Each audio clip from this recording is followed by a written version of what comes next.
अस्सलामुअलैकुम dear students. आज का हमारा टॉपिक है एंड्रोशियम।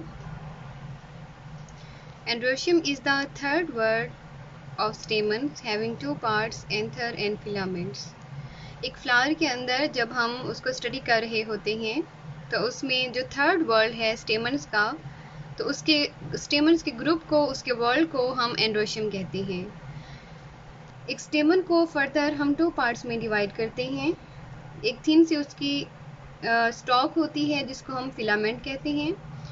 उस फिलामेंट के ऊपर जो उसका हेड होता है हम उसको एंथर कहते हैं। एंथर को फर्दर अगर हम स्टडी करें तो उसमें हमें 4 लोब्स नज़र आती हैं, और वो जो लोब्स हैं वो एक दूसरे के साथ कनेक्टेड होती हैं बाय कनेक्टिव टिश्यू। और अगर आप उसको लोब को मज़ीद देखें तो उसके अंदर आपको पोलन सैक नज़र आती है। पोलन सैक के अंदर पोलन ग्रेन्स होती हैं। This is the structure of one stamen. It has two parts, a thin stalk called filament and its head that is called anther. और एंथर को अगर आप मज़ीद देखें तो इसके अंदर आपको 4 लोब्स नज़र आती हैं। इन लोब्स के अंदर पोलन सेक्स होती हैं जो कि लॉन्गिट्यूडनली मौजूद होती हैं, लंबाई के रुख में इस तरह से मौजूद हैं। इनके अंदर पोलन ग्रेन्स मौजूद होते हैं। तो स्टेमन की बहुत सारी टाइप्स होती हैं। किसी फ्लावर में ये सिंगल मौजूद होता है, किसी में क्लस्टर की फॉर्म में होता है, कहीं पर फ्यूज्ड होता है, कहीं पर फ्री होता है। इसकी बहुत सारी टाइप्स होती हैं। For example didynamous condition. इस कंडीशन में क्या होता है, डाइडायनेमस एंड्रोशियम हम उसको कहते हैं जिसमें 2 stamens are long and 2 stamens are short. इस इमेज में आप देख सकते हैं कि 2 स्टेमन जो हैं वो बड़े हैं लेंथ में, जबकि बाकी के जो 2 स्टेमन हैं वो लेंथ में स्मॉल हैं। इस कंडीशन को डाइडायनेमस कहते हैं जिसमें 2 स्टेमन लार्ज होते, लॉन्ग होते हैं एंड 2 स्टेमन शॉर्ट होते हैं। टेट्राडायनेमस कंडीशन में टेट्रा 4 स्टेमन्स लॉन्ग होते हैं लेंथ में, जबकि 2 स्टेमन्स लेंथ में शॉर्ट होते हैं। डाइडायनेमस में 2 स्टेमन्स लॉन्ग होंगे और टेट्राडायनेमस में 4 स्टेमन्स लॉन्ग होते हैं। पॉलीएंड्रस। पॉलीएंड्रस एंड्रोशियम हम उस वक्त उसको कहेंगे, पॉली मीन फ्री, एंड्रस एंड्रोशियम से निकला है कि जब सारे के सारे स्टेमन्स एक दूसरे से फ्री होंगे, ना तो उनके फिलामेंट आपस में यूनाइटेड होंगे और ना ही उनका एंथर यूनाइटेड होगा। तो ऐसे स्टेमन जो एक दूसरे से फ्री होते हैं उनको हम पॉलीएंड्रस एंड्रोशियम कहते हैं। Next condition is epipetalous. AP mean above and petals petal से निकलता है। एपीपेटलस हम ऐसे एंड्रोशियम को कहते हैं जब स्टेमन जो है उनका फिलामेंट पेटल्स के साथ जुड़ा हुआ हो। ठीक है, ये जो स्टेमन्स होते हैं उनकी ये लेंथ यानी उनका जो फिलामेंट होता है वो पेटल्स के साथ जुड़ा हुआ हो, तो हम ऐसे एंड्रोशियम को एपीपेटलस कहते हैं। एंटीपेटलस यानी पेटल्स के अपोजिट होना। इसमें आप देख सकते हैं कि जो पेटल्स हैं उसके बिल्कुल अपोजिट जो है ना स्टेमन मौजूद है। ये स्टेमन की पोजीशन के लिहाज से है कि स्टेमन जो है वो हर पेटल के सामने मौजूद होती हैं। जैसे कि आप इस रेड पेटल को देखें, इसके सामने एक स्टेमन मौजूद है। सेकेंड पेटल में देखें एक स्टेमन मौजूद है। थर्ड पेटल के बिल्कुल सामने मौजूद है। तो अगर हर पेटल के सामने, हर पेटल के अपोजिट जो है ना वो एक स्टेमन मौजूद होगा, तो ऐसे स्टेमन्स को हम एंटीपेटलस कहते हैं।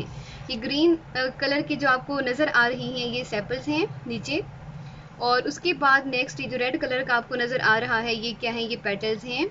और ये जो आपको फिलामेंट नज़र आ रहा है और ये हेड नज़र आ रही हैं ये स्टेमन हैं। ठीक है, तो सबसे अगर आप इसी डायग्राम में वर्ल्ड को देखें तो सबसे नीचे आपको जो फर्स्ट वर्ल्ड नज़र आ रहा है वो सेपल्स का है, ग्रीन कलर का। ठीक है, ये सेपल्स का वर्ल्ड है ग्रीन कलर का। उसके बाद सेकंड वर्ल्ड जो है वो पेटल्स का है, रेड कलर का।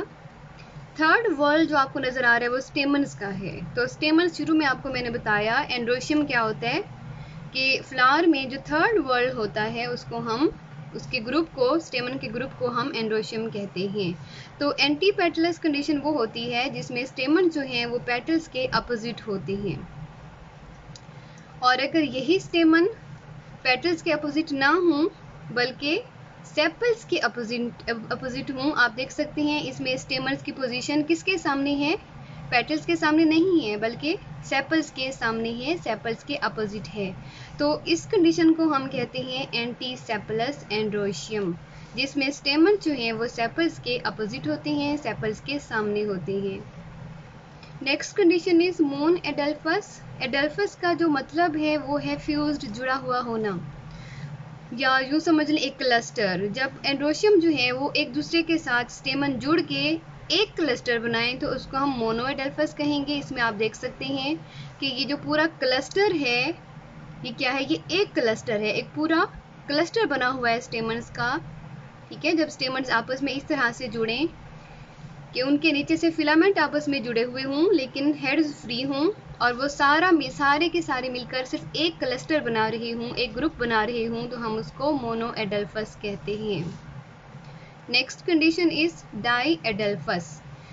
ये वो कंडीशन है जिसमें स्टेमन्स दो ग्रुप बनाते हैं। उस ग्रुप में एक सिंगल स्टेमन भी हो सकता है और उस ग्रुप में 9, 10, 11, 12 एंड सो ऑन ज़्यादा स्टेमन्स भी हो सकते हैं। इस इमेज में आपको एक डाई एडल्फस कंडीशन नज़र आ रही है जिसमें ये जो स्टेमन्स हैं ऑलमोस्ट ये 9 हैं। ये 9 स्टेमन का अलग क्लस्टर है और दूसरा क्लस्टर में क्या है, दूसरे ग्रुप में जो है ना एक सिंगल स्टेमन मौजूद है। ठीक है, तो एक ऐसी कंडीशन जिसमें स्टेमन जो है वो दो ग्रुप्स बनाते हों हम उसको डाई एडल्फस कहते हैं। पोली एडल्फस, पोली मीन मैनी, तो ये उस एंड्रोशियम की वो कंडीशन है जिसमें मोर देन 2 क्लस्टर्स बनते हैं। आप इसमें देख सकते हैं एक ये क्लस्टर है स्टेमन्स का, दूसरा ये है और तीसरा ये वाला है। ऐसी कंडीशन को जिसमें स्टेमन्स के हमें मोर देन 2 क्लस्टर्स नज़र आए तो हम उसको कहते हैं पोली adelphous androecium.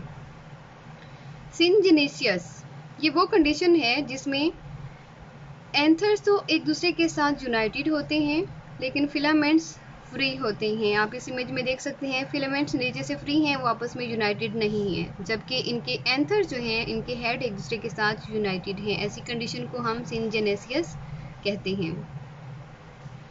Next condition is सिन एंड्रस। सिन एंड्रस, सिन का मतलब फ्यूज्ड और एंड्रस एंड्रोशियम यानी कि स्टेमन। इसमें स्टेमन एज अ होल क्या होता है, फ्यूज्ड होता है, यानी उनके स्टेमन्स भी एंथर भी क्या होते हैं, एक दूसरे के साथ यूनाइटेड होते हैं और उनके नीचे से जो फिलामेंट हैं वो भी यूनाइटेड होते हैं। ये मुकम्मल तौर पर स्टेमन एक दूसरे के साथ जुड़े होते हैं। ठीक है, टॉप से लेकर एंड तक। आप इसका फिलामेंट देखें तो ये आपस में जुड़ा हुआ है, आप इसका हेड देखें, एंथर देखें, ये भी आपस में जुड़े हुए हैं। ऐसी कंडीशन को हम सिन एंड्रस कहते हैं। Thank you so much.